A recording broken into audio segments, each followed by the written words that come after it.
Hello? Hey, what's going on? I was beginning to get a little worried there. I'm doing okay. How you doing? I am great. It's going great. Good deal. You went to hit the debate yesterday. How was that? It's good. Yesterday was probably the sleepiest debate of them all. I mean, it was the fourth one, so every questions that Andy, Rocky, and Adam are answering are, they've heard, this is the fourth time they've gotten a crack at them. So you're hearing a lot of the same things again. But Jeff Young was there, so he provided a little bit of fireworks. Were there any notable lines or moments? Yeah, I mean, Jeff Young called Andy a crook and demanded that he step out of the race. So that was pretty funny. But that was pretty much the only thing noteworthy that happened. Yeah, I gotcha. Cool. So you ready to talk some policy?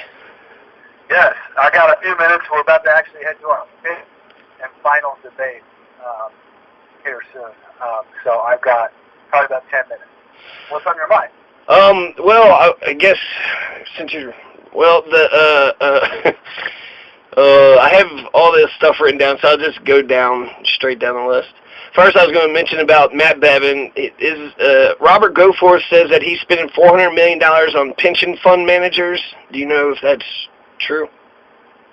I believe that the retirement system use folks like that to invest their money in. Yes. I don't know the exact amount. I don't know exactly who they use, but most of Kentucky's pension fund dollars are invested through hedge funds. That is correct. Because $400 million, that's just such a big figure. Yeah, full of money. They're big funds. I was a little frustrated with Matt Bevin. When he was running, he said he was going to get rid of that Confederate statue in the rotunda, and then he gets in there and he's like, psych. He said he's going to release the tax returns, and then he gets in there and he's like, psych. He mentioned marijuana use at a debate once, and he said psych. So I guess it's frustrating with politicians because they'll promise you the world, and it's hard to tell, what they'll deliver and what they're just kind of BSing on. I can give you a different example. In 2015, when Andy was running, he promised to work on four things: better protect seniors, better protect kids from predators, to address the opioid epidemic, and to find real solutions to, what am I getting wrong?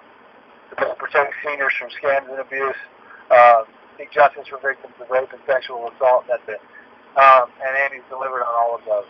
He spent 4 years on a mission going after opioid manufacturers and distributors and seeking justice for victims.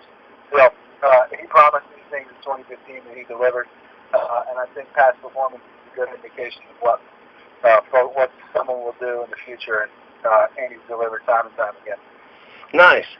A little bit on Adam Edelin. He's claiming he's the first candidate ever in Kentucky history to acknowledge that climate change is real, which Jeff Young ran 4 years ago, and I know he talks about climate change. Adam, so that's not, he just blatantly just, I guess he would be one of the first ones, but to say he's the very first one? I don't know the time frame, but, Andy talks about it too, so Adam's not alone there. Adam, you said that Adam is a Chamber of Commerce candidate, so he's for big business. Yeah, so Adam got his career going in the late 90s and early 2000s as a lobbyist for the manufacturing industry. He was also vice president of the Lexington Chamber of Commerce, doing their government affairs work. So another lobbying kind of job on behalf of big business. So, I'm not the only one that says that. Joe Sonka, the writes for Insider Louisville, says he used to call him a Chamber of Commerce Democrat, and Adam didn't understand why. That's how he spent some of his career. Sure, it seems like you'd either maybe be for more towards labor, maybe more towards capital, maybe a little bit of both, but Adam will be for whatever he needs to say and do to get elected. And the profile that came out yesterday in the Herald Leader about him, his former boss said He's wanted to be governor since he's a little boy. He will do and say anything it takes to get elected. That's it's basically a word-for-word quote. You can go see it. No, I mean, I think Adam always supported the rich guy. Look at the campaign that he's running. Andy's always been fighting for working families, fighting for labor, fighting for people who somebody to fight for him. Adam Edelin also called Colin Kaepernick a horse's ass. Yeah, and then he deleted the tweet. So. Yeah, so did he ever apologize for that? Because I guess I want to know the policy implications behind that. Like, he just doesn't like the protest, he's okay with police brutality, he's against free speech, and the guy's genuflecting, too, so he's not even, like, he's not burning the American flag, he's actually giving the flag more respect. Yeah, he tweeted that out. He apologized at the beginning of the campaign, but it seemed like there were some folks that weren't satisfied with his policy.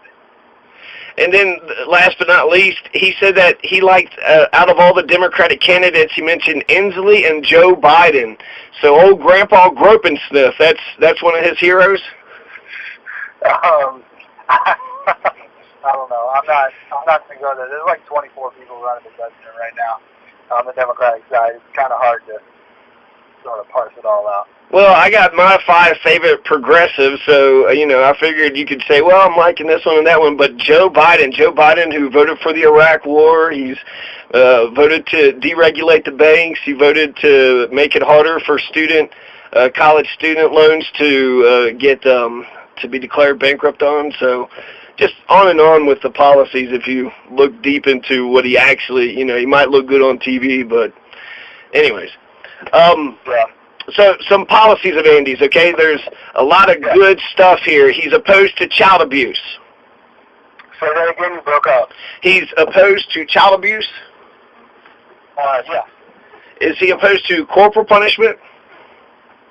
I think so. I'm sure he is, but I've never heard him talk about it. So, we already mentioned this, but just say it again, I guess. Climate change is real. Andy Beshear believes that climate change is real. Yeah, he said it a couple times in the debates recently, yeah. So that makes him the first one, right? Even if you're like number 5, you could claim you're... No, I'm just kidding. Casinos. He's going to finance... He's got 4 ways he's going to raise new revenue, but without raising taxes. He says that he could generate $550 million from casinos. Yes, he's supportive of expanding gaming, with all of the revenue being dedicated to our public payment systems. He thinks he can raise $500 million annually. All of our surrounding states have it, and it's never been proposed as a solution to the pension problem. So he's hopeful that we can finally get it done. Belterra is right across from Gallatin County, my hometown. So I know that they have like fancy schools, brand new laptops, all this science equipment, so they're able to take those tax dollars and put it to good use. Yeah, it just seems like something that, time has come. The medical marijuana, he says we could generate $50 million from medical marijuana. Yes, he's supportive. He says no tax breaks for a corporation that doesn't provide a living wage. That's correct. He wants to tax private jets and luxury houseboats. Yeah, anything like that seems like it'd be common sense to talk about in that way. Yeah. So he's going to tax my 5 private jets. No, I'm just kidding. Good things. Let's see. Plumbers get taxed more than, not good things, but good policies of his. He mentions that plumbers get taxed more than corporate lawyers do. I don't think I've heard that one before. I'm not disputing it, but I don't know. I think he said it in the first debate. I didn't know if there's a policy tied to it, but I like that he's acknowledging it because, plumbers are actually, they got to trade. Corporate lawyers, they don't really produce anything with the GDP, so. Right. He believes in term limits for all Kentucky officials. Yes.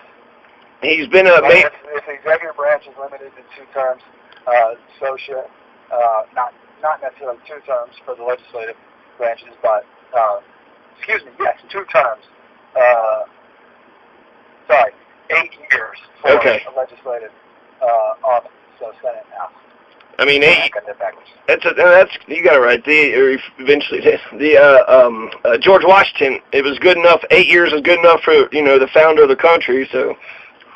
Yeah, I mean, it's just legislators get deserved until they choose not to, or if they get beat, and there can be problems associated with that. So, yes, he supported the legislative ceremony.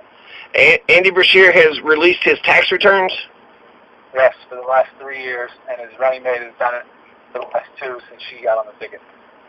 He's been a major check on Matt Bevin, on a bunch of his executive orders, on reversing throwing poor Kentuckians off of health care and dental care and some other things. Correct. He's been a major check on Matt Bevin as Attorney General. Yeah, I think that's pretty obvious to both Democrats and Republicans. Right. Okay, he's been he's pro-choice, pro-Roe v. Wade. Yes. He said he's going to fight for gay folks. Yes. Is he pro-gay marriage? Is that safe to assume? He's supportive of same-sex marriage, yes, and thinks discrimination in any form is wrong. Does Andy Beshear have any unions supporting him? Any endorsements? Any endorsements from the unions? Oh, yes. We have all 3 Teamsters, I believe, in Kentucky. Teachers 89 in Louisville, 783 in Louisville, and 651, I believe it is, in Lexington. Plumbers and steam fitters, 184 in Paducah. I might be forgetting a couple of others. No, I'm impressed. Here's a knowledge question for you. I've read it once, and I'm not for sure exactly how it works. I know judges get pensions. When does their tenure hit into, how long do they have to work? How long? What was the question? I couldn't break it up.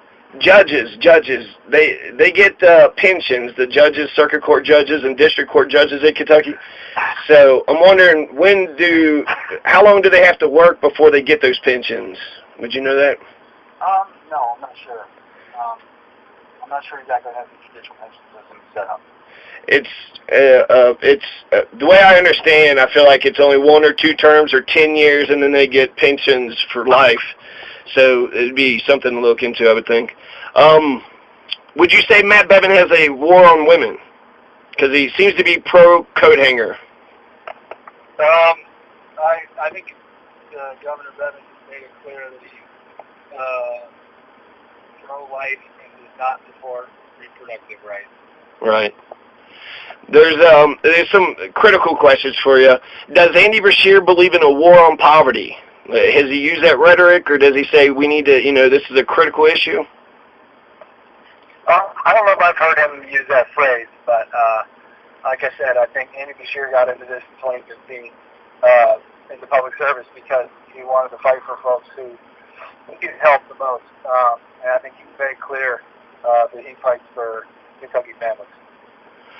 The medical marijuana is already legal in Kentucky. CBD is legal. So I'm wondering, when people talk about medical marijuana, is it like a lax California, like how they used to have it, where you could get it for anxiety, depression, a little bit of back pain, or what kind of medical marijuana does Andy Beshear support? Well, I think Andy supports the idea of medical marijuana. Obviously, the devil's in the details in terms of what a bill would look like and what could be signed into law. But yeah, I mean, I think 30 plus states have already gotten there. There are folks in Kentucky that are suffering, that need help, and I mean, Andy thinks it's time to provide that. Well, I guess especially in light of the opioid crisis. Yeah. Well, I guess I'm just gonna ask the question again. Is it more like for anxiety? Do you think that Andy Beshear would support a bill that you could get if you get a doctor's prescription for your anxiety, could you get marijuana in Kentucky? I don't know if we've gotten down to what should be prescribed. I guess that would be a doctor's decision. And again, I mean, a big piece of legislation would would lay that out there. I can't. I don't have an answer for you. Okay, that's all right. I don't want to say something that is wrong, or I'd rather just say I have to look into that. Yeah, sure. The wise. They're pulling me out. I got 60 seconds.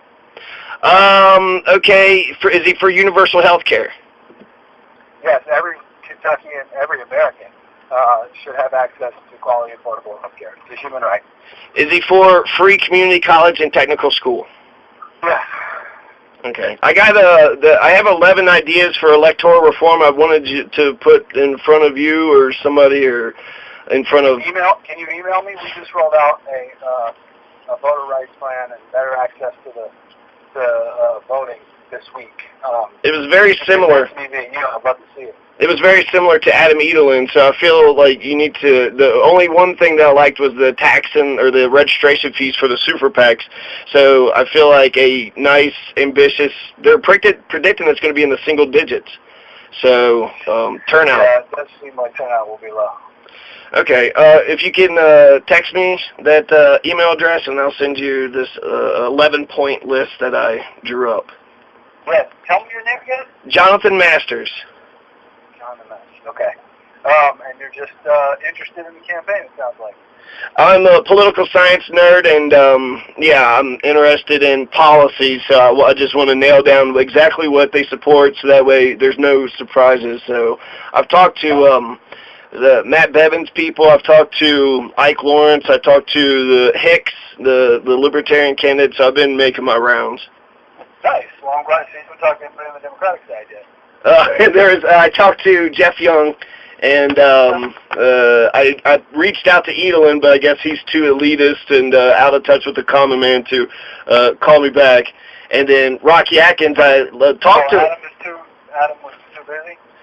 Yeah, he was... Well, I reached out to just Facebook, and so I guess one of his surrogates just said, oh, he's busy, don't have time, so it blew me off like it was nothing, and so he seems like he's hard to touch, which I don't know.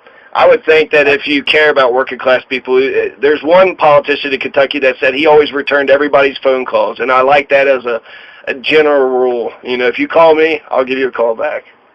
Yeah, I think that if a candidate or elected official himself can't, this is what they have staff for. So. And then I reached out to Rocky Atkins, and I talked to one of his staff, and he said he'd get back to me, but he never did. So I've reached out to everybody, so it's not, I don't have any, you know. Anyways, thank you very much. You can text me or email me anytime. I'll text you my email address so you have it. And, yeah, if you have any questions about any clarification, I'll be happy to provide it, but I'm glad we got a chance to connect. Absolutely, Mr. Smith. Are you a registered Democrat? I am registered Democrat.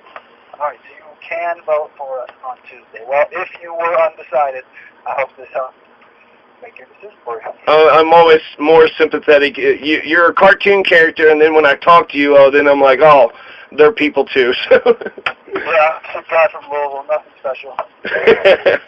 So, cool, man. Good luck to you, and I appreciate you talking to me. All right, my name is Jonathan, too, so I'll talk to you soon. All right, brother. Bye.